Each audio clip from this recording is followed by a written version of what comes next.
we'll hear later on. Although he's not.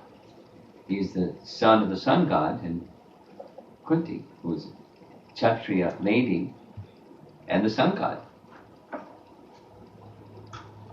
So after some time, with nobody except the sun god knowing what, and her nurse, assistant, what happened with Karna, she later married. Her Swayamvar ceremony was arranged by Kunti Bhoja, and so many kings came into the assembly, and she was just allowed to choose who her husband would be. So she, as we see in the illustration, she has a garland, and when the many other kings assembled there saw Pandu, broad-chested, with eyes like a furious bull, they considered him to be a second Indra. He outshone all other monarchs, like the sun rising in the morning and obscuring the stars. When Kunti saw the powerful Hastinapur monarch gazing at her, her mind became agitated. Trembling with emotion, she walked slowly toward him and shyly placed the nuptial garland around his neck, signifying she was accepting him as her husband. Later, he accepted a second wife, Madri, who was sister of the king of Madra, thus Madri. And as circumstance would have it, one day Pandu was practicing his archery skill, hunting in the forest, and he saw a pair of deer. They're enjoying male deer, female deer, enjoying relationships together. He fired an arrow and shot and killed the male deer. And it turns out that was a sage named Kindama, who had assumed the form of a deer, and his sage wife had assumed the form of a female deer, and he cursed Pandu that if you ever have sexual relations with your wife, you will also die instantly. And the sage Kindama passed away. There's an old painting, very old painting, depicting this pastime. Pandu was a pious king, and he felt terrible. And he decided, I shall shave my head and cover my body with dust. Sorrow and joy will be equal to me. I will entirely renounce anger, and I shall be devoted to the good of all creatures. I will accept no gifts. He's going to live like a mendicant, go in the forest and live like a mendicant. See you later. To undergo the penance for having done this horrible act. And his wives wouldn't hear of it. We'll go with you. We'll accept this austerity. We'll live as ascetics in the forest with you. Maintaining our lives wouldn't be meaningful in your absence. And so Pandu accepted their proposal. So the two queens, Kunti and Madri, entered into the forest with King Pandu. He's the king, but he's going into the forest with his two queens. And while doing what he said he would do, he engaged in austerities and performance of rituals, and it was elevating his consciousness, and it came to his consciousness that part of my duty as a king is I have to produce a son who will become the next king. But I can't do that because of this curse that I received from the sage. So he then approached Kunti. Well, he says he consulted sages in the forest what to do. And based upon their advice, he suggested that she In such instances, the scriptures sanction that another worthy man may beget children on my behalf. Please therefore accept another man and conceive a child for me. In Vedic culture, that was a permissive thing, a permitted thing. So Kunti didn't like that idea. And then she shared with her husband a secret. I've never told anybody. But long ago, Durvasa Muni gave me this mantra. And she didn't say anything about Karna, but if I call the mantra, then I can call any demigod. And then with this demigod, I can have children. So Pandu really liked the idea, because to fulfill the duty of producing the next king, the successor to the throne. And so the 5 Pandavas were born by the use of this mantra. Well, the first 3 by the use of the mantra. First, she invoked Dharma, Yamaraj. And after worshipping him and repeating this mantra that she received from Durvasa Muni, a child was born. And that child that was born was named Yudhishthira. A voice from the sky made the sound. This child will be called Yudhishthira, and he will be very virtuous.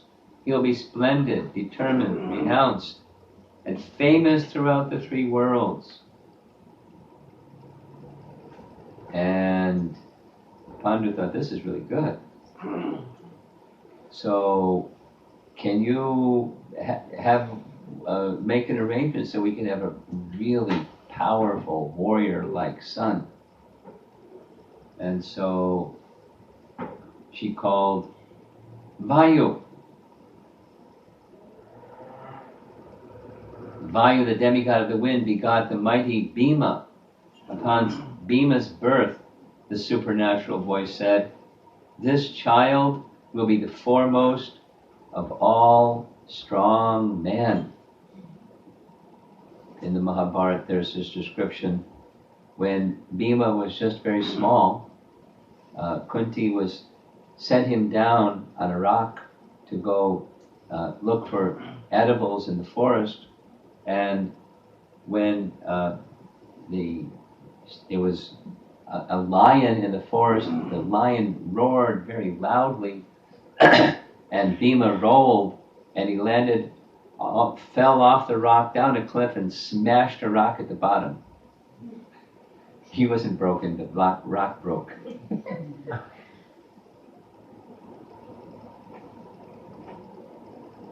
Then Pandu checked with the sages and asked what to do. They said Kunti should observe vows of austerity for a whole year and then call Indra. So Indra was called. Kunti invoked the mantra. As soon as the prince was born, the same celestial voice boomed throughout the sky. Oh, Kunti, this child will be as strong as Kartavirya and Shibi, 2 powerful kings, and as invincible in battle as Indra himself. He will spread your fame everywhere and acquire many divine weapons. So it's very famous when Dronacharya was training the boys. Arjuna was the best, especially with archery. The very famous example of showing the target in the tree, what do you see, what do you see, and all Arjuna saw was the eye of the bird, and he pierced it. And his prowess was so great, Varuna gave Arjuna 2 great quivers. There's a whole Mahabharata story, because time doesn't permit to narrate it. Varuna wanted to test the power of Arjuna. Arjuna showed him his power. Arjuna didn't know. but then he revealed, I'm Varuna.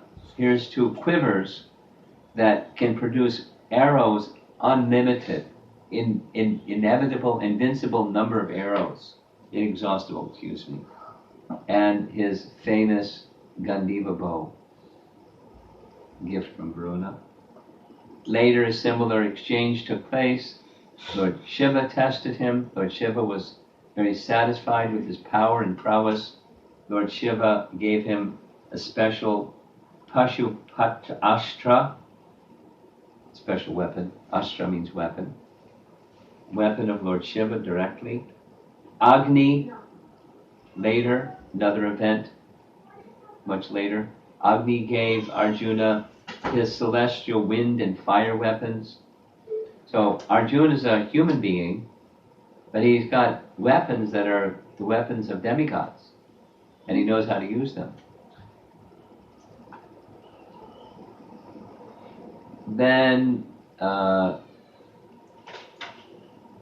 Madri wanted her opportunity, so she got the mantra too.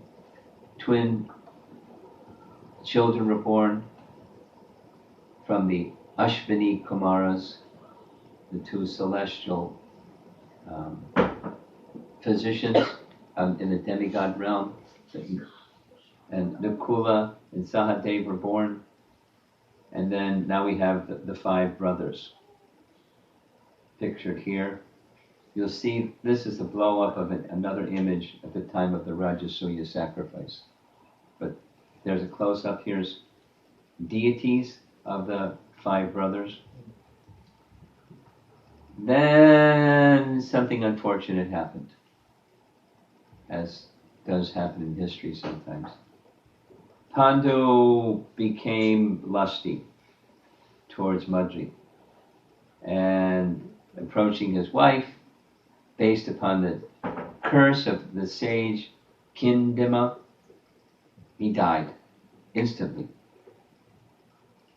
And so here's the 2 queens with 5 strapping young boys and no husband, living in the forest.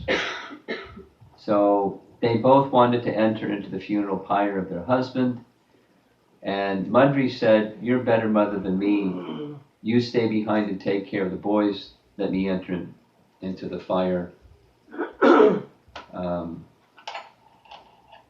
Reluctantly, she agreed.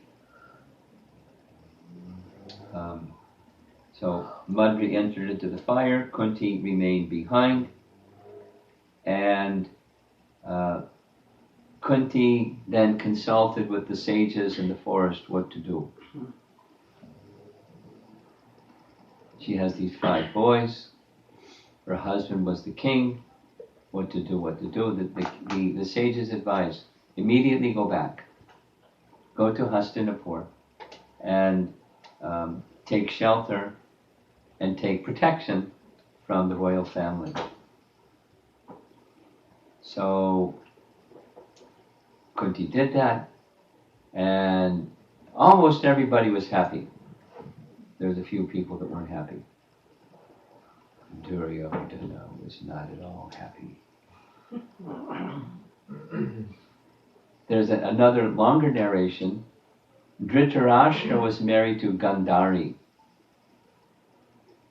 Gandhari was pregnant before Kunti became pregnant with Yudhisthira, so she was hoping against hope that her son would be born first, and then her son would become the king, but that didn't happen. Yudhisthira was born first, so he is the next in line to become king. So Gandhari, although she was pregnant, it was an overextended pregnancy, she banged her abdomen, and a lump of flesh came out. What to do? So she asked what to do. She asked the sages, and the sages said, divide the lump of flesh into 100 parts and put each part in a pot. Cover the pot, and in the course of time a child will be born.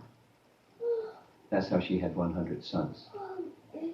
And the first of those sons that was born was Duryodhana. And when Duryodhana was born, the sky in the middle of the day became like night, and terrible omens, crashing of thunder and raining down of foul things from the sky. Everyone knew, bad omens, bad child. Vidura approached Dhritarashtra and said, this son should be sent to the forest. But he was too attached. He couldn't. So as Duryodhana grew up, he had now become attached to the position of being in charge under his father, and when the Pandavas came back, he's going to get displaced. So he had enmity. He was an envious personality type, big time. And the worst of it all was Bhima. Because boys are boys, and boys play. So when boys are playing, they play rough sometimes, and Bhima would pick up boys and throw them in the air, and several hundred feet, and they come crashing on their head, and he's just like unbelievably strong. So he couldn't take it. Duryodhana couldn't take it. He made a plan to have him killed.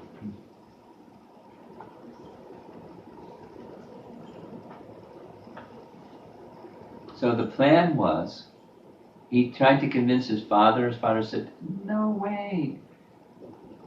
Pandu, he treated me like he was the elder brother. He cared for me when I was blind. How could I have his sons killed? Even one of them.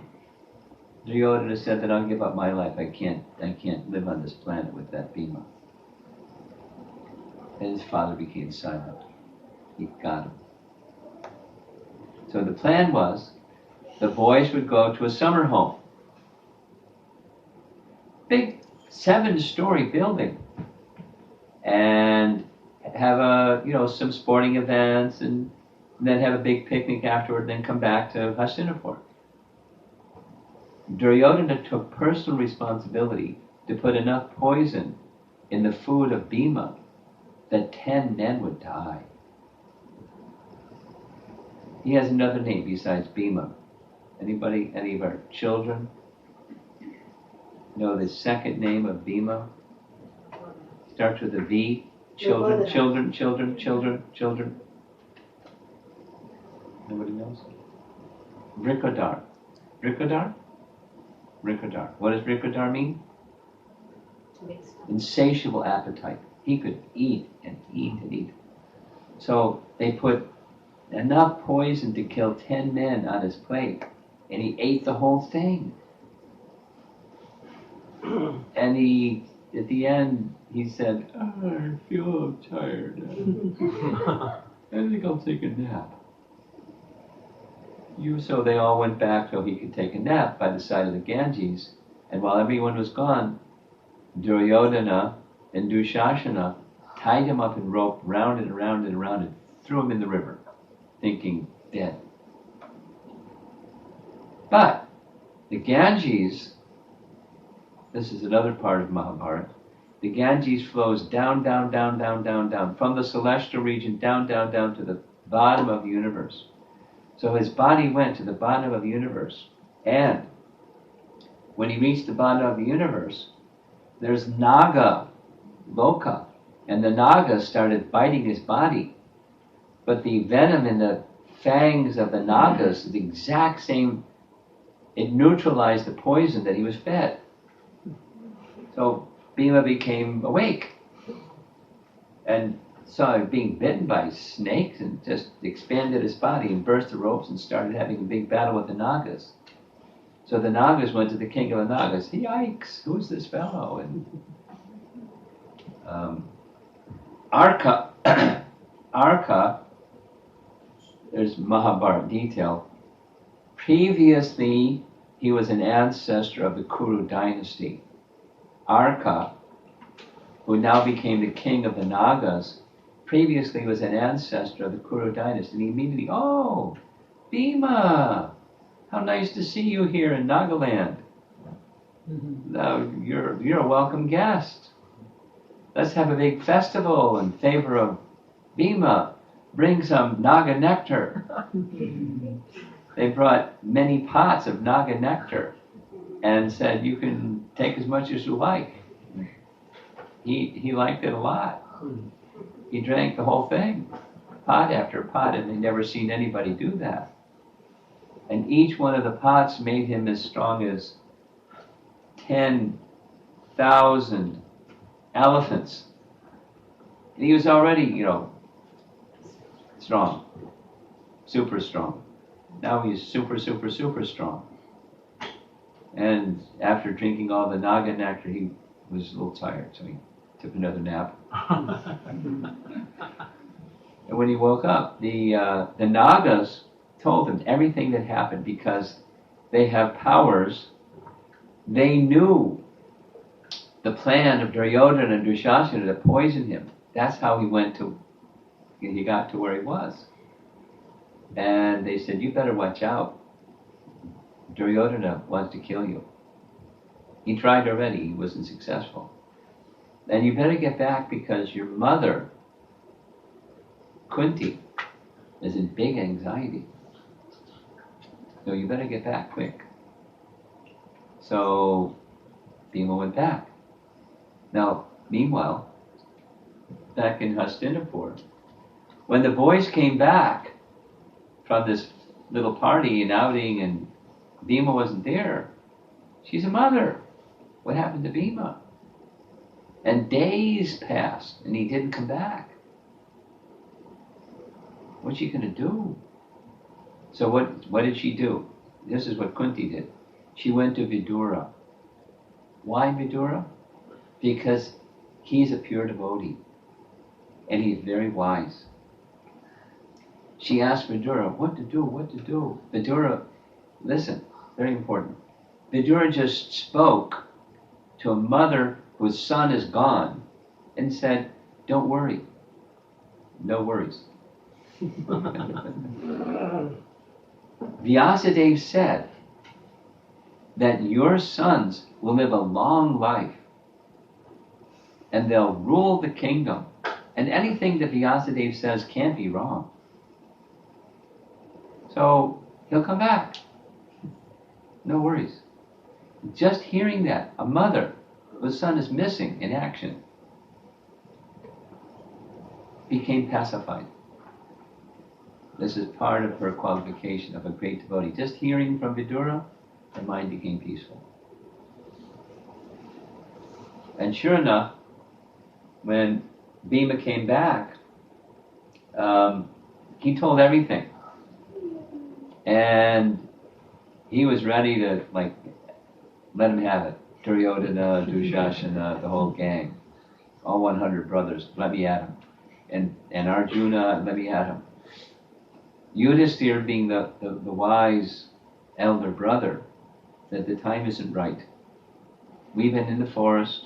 They've been here in Hastinapur. They have all the alliances. They have all their buddies and their team. So the time isn't right. Let us just remain silent. Be very vigilant. Anything at any time could happen, and we should just be prepared. That was the plan of the elder brother, and the younger brothers obeyed the elder brother, and that's Vedic culture.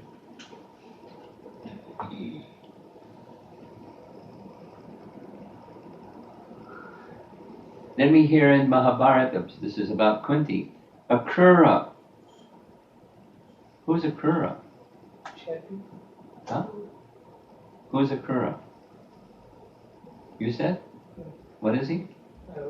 I said charioteer. He's the charioteer that drove Krishna from Vrindavan to Mathura, but he's a minister in the Yadu dynasty. So what happened was, long story, what happened was when the Shamantaka jewel incident took place in Dwarka. By this time, Krishna's in Dwarka. And who was his first queen? Rukmini. Who was his second queen? Satyabhama. And who was his third queen? Jambavati. Jambavati. So the Shamantaka jewel incident took place. Satyajit was killed.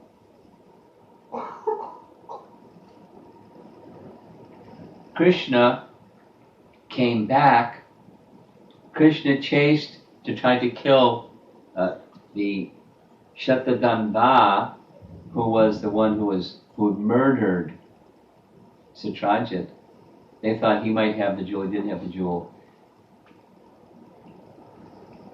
Being so far away and so far away from Dwarka and so close to a place that he wanted to visit, the king of Mithila, he went there. Bhima went there for some time, and on his way back, he stopped in Hastinapur. He saw the whole intrigue, the scene going on between the Pandavas and the Kauravas, the brothers. So he went back to Dwarka and said, Krishna, there's a problem in Hastinapur. So Krishna sent to Krura, because he's a minister in the outer dynasty. Krura, you go stay several months in Hastinapur, check the whole situation out. Do your intelligence program, your spy program, and bring a report back and tell me what's the story. So when Akrura came to Hastinapur, where did he stay? Stayed with Vidura. And Kunti was staying with Vidura because they're pure devotees. They stayed together. So Kunti poured out her heart to Akrura, all these bad things. I'm so worried about, she's a mother. So worried about my sons, and Duryodhana is so bad, and attempted murder, and I don't trust him, and all this tension. So Akrura spent lots of time trying to persuade Dhritarashtra, stop this terrible, diabolical plan. It's against Dharma. You'll be destroyed. You destroy your whole dynasty. Don't do this. Dhritarashtra said, what you're advising is correct, but I can't help myself. I'm attached. So that's the report that Akrura took back to Krishna. But Akrura was able to pacify. So Kunti has these resources, the Krishna devotee resources. Why? Because she's a pure devotee. Krishna sends Krishna devotee resources to his pure devotees, even when they're in difficulty, to pacify her heart.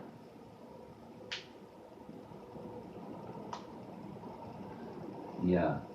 Then after this poison came the House of Lac situation. Then it wasn't just kill Bhima, it's kill all 5 brothers. So there was this big festival in honor of Lord Shiva held at this resort. Near Hastinapur, there's like this resort village called Vranavata. So the plan was Purochana built a special summer home made with highly flammable material, with the plan that on the evening of that special festival, they would ignite the cottage, the summer home on fire, and all the Pandavas would die. That was the plan. And so the house was built. Dhritarashtra suggested they go to this summer place and stay in this nice house and take part in the festival. Yudhisthira didn't trust him, but he didn't say no. And on his way, this is Vidura speaking to Dhritarashtra, but Vidura spoke a riddle. Listen to the riddle. To Yudhisthira. And it goes like this. One who knows there are sharp weapons capable of cutting the body, although not made of metal, is not injured by them.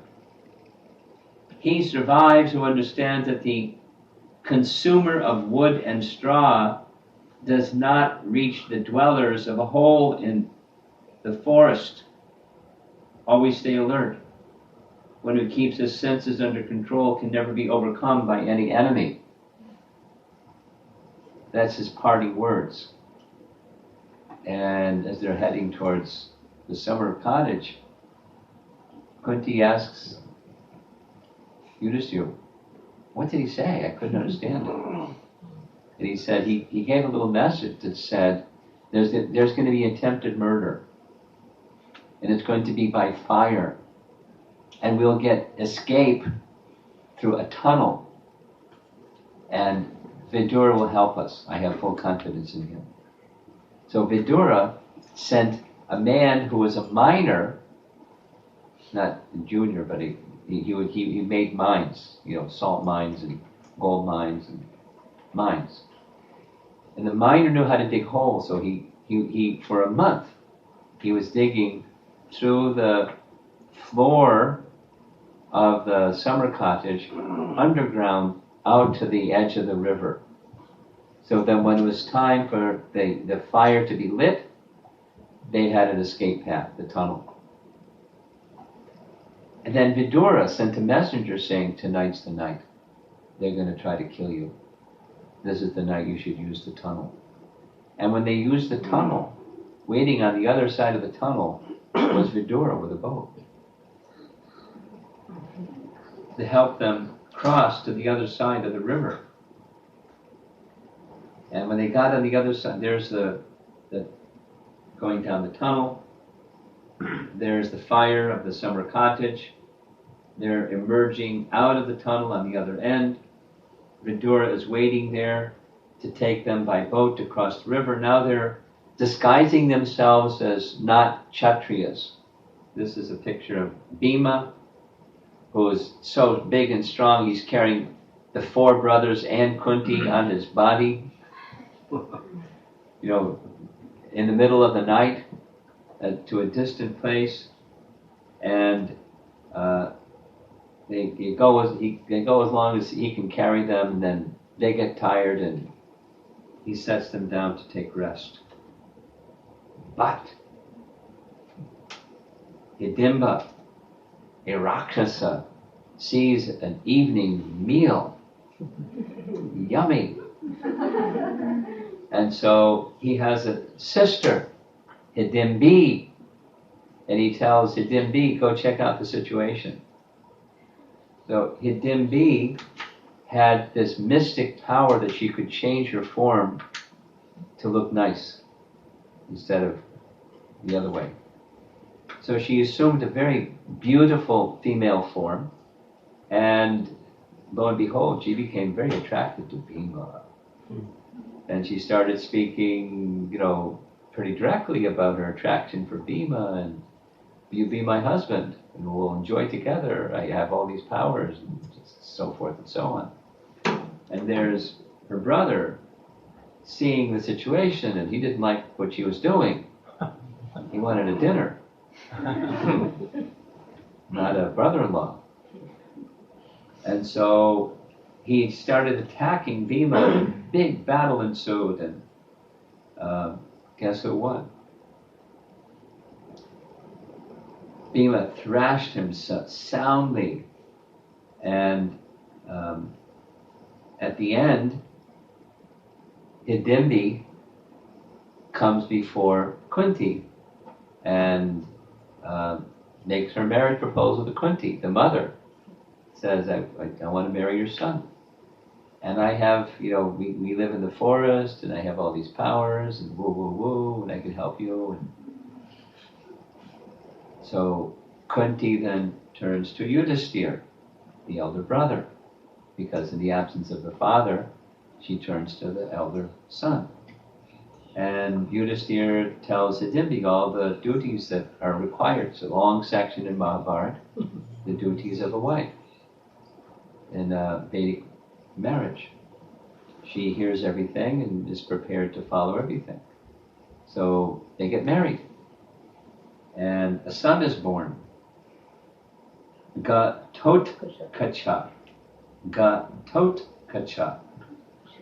Became a an ardent member of the battle, but he just had great admiration, love, and regard. He had very refined qualities and very obedient and faithful to the Pandavas.